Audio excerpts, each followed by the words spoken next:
मई के महीने में तुला राशि वाले जातकों के लिए बनने जा रहा है शनि शुक्र का नवम पंचम राजयोग। और ये राजयोग तुला राशि वाले जातकों के लिए 100% मई के महीने को बनाता हुआ पाया जाएगा यादगार। नमस्कार, मैं हूं आचार्य अभिजीत शर्मा और आज हम चर्चा करने जा रहे हैं मई का महीना तुला राशि वाले जातकों के लिए कैसा रहने वाला है। सबसे पहले चर्चा करते हैं आपके स्वास्थ्य दृष्टिकोण की स्थिति क्या संकेत दे रही है।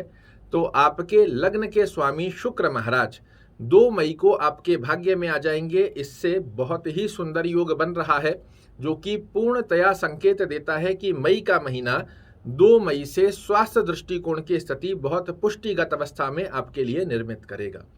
बात करें यदि करियर दृष्टिकोण की स्थिति क्या संकेत दे रही है, तो आपके कर्म भाव के स्वामी चंद्रदेव की स्थिति तो 2.25 दिन के अंदर चेंज होती रहती है, किंतु शनि और शुक्र का नवम पंचम राजयोग आपके कर्म क्षेत्र में देने जा रहा है आपको बहुत बड़ी ऊंचाइयां। अगर व्यापार करते हैं, व्यापार में वृद्धि कारक योग देखने को मिलेंगे। नौकरी पेशा वाले जातकों को पदोन्नति का योग, या फिर आप तुला राशि के जातक हैं और वर्तमान समय में आपके पास कोई जॉब नहीं है, नई जॉब के अवसर मई के महीने में आपके सामने निश्चित रूप से निर्मित होंगे।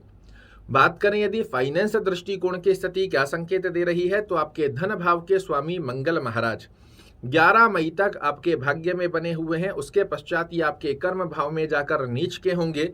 ऐसे में मेरी सलाह आपको यही रहेगी, कोई भी बड़ा निवेश या फाइनेंस से संबंधित कोई बड़ा डिसीजन लेना है 11 मई से पहले लें, अन्यथा 11 मई के पश्चात जब आपके धन भाव के स्वामी नीच के हो जाएंगे, ये कहीं ना कहीं आपके कार्यों में डिले करने की स्थिति को निर्मित करते हुए पाए जाएंगे। हालांकि ये नवम पंचम योग सारी स्थितियों को आपके लिए बैलेंस करेगा, किंतु फिर भी जो कार्य आप सोचेंगे कि 2 दिन में हो जाएगा, उसमें 7 दिन, 10 दिन, 12 दिन भी लग सकते हैं। ऐसे में फाइनेंस से संबंधित कोई भी डिसीजन लेना हो, आप 11 मई से पहले ले लीजिए।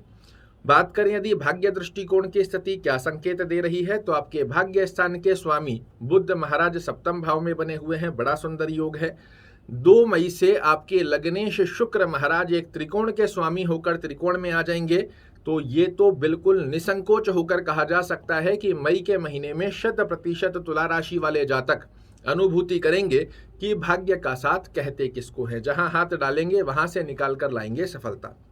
बात करें यदि शिक्षा दृष्टिकोण की स्थिति क्या संकेत दे रही है, तो आपके विद्या भाव के स्वामी शनि महाराज विद्या भाव में ही बने हुए हैं, किंतु इनका नाम शनि है।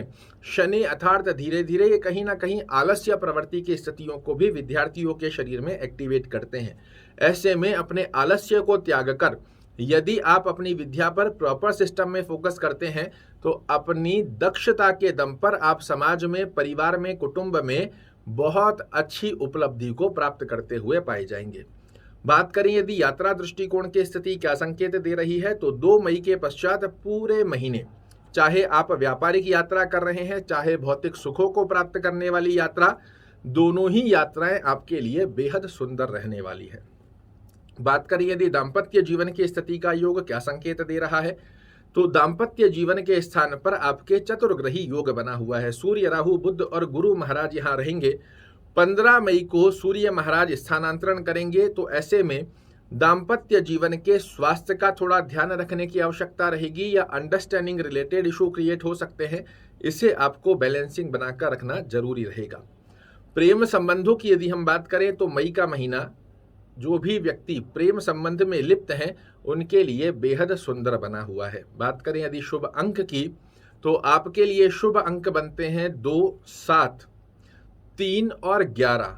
इन दिवसों का या इन अंकों का सदुपयोग कर आप बना सकते हैं मई के महीने को यादगार।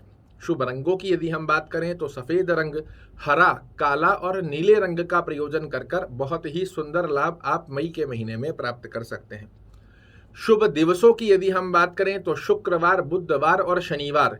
इस दिन मई के महीने में यदि आप कोई भी कार्य करते हैं, 100% सफलता मिलने के चांस बहुत अधिक आपके सामने प्रकट होंगे। आइए जानते हैं उस ब्रह्म की के बारे में जिसका पालन कर आप बना सकते हैं मई महीने को यादगार। सूर्य महाराज को निरंतर अर्घ दीजिएगा। हनुमान चालीसा का पाठ करना या सुनना आपके कर्म क्षेत्र और फाइनेंस के दृष्टिकोण की स्थितियों को मजबूत करेगा।